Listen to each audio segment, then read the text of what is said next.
distinctive about Okanagan wine? What is the character that we can truly find in the region? You know, we used to have a terrible inferiority complex about being so far north.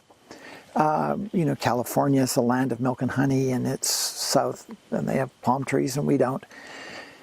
But, you know, now we realize, actually, with or without climate change, and of course it's very much with climate change, that there's something special about growing here. From the point of view of the grapes, plants crave light, and the farther north you go, the longer the days are.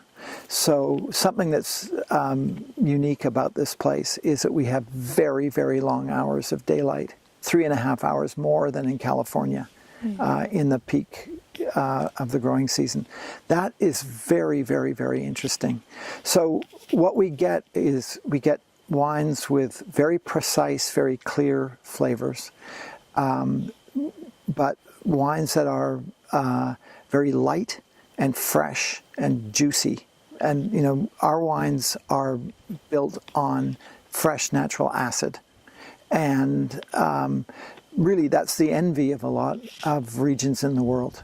You know, it's easy to get sugars and alcohol, but we get this natural, juicy freshness that we think is kind of special.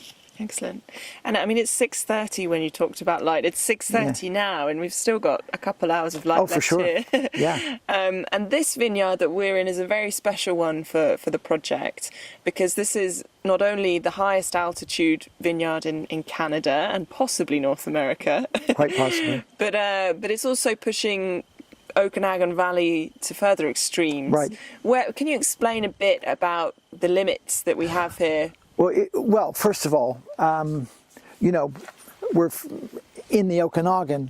We're far north to begin with. We're, you know, 50 degrees north latitude. The pioneers here always said that grape growing was absolutely impossible where the vines couldn't see the lake. And here, there is no bloody lake. So the immediate assumption is everything will freeze solid in the winter, but not quite. And that's a really interesting thing. Even as we're standing here, that you can feel this slight breeze. And all day, every day, there's air moving here. And that happens very importantly in the winter when warm air from the lake comes up over the mountain here and then washes down over the vineyard.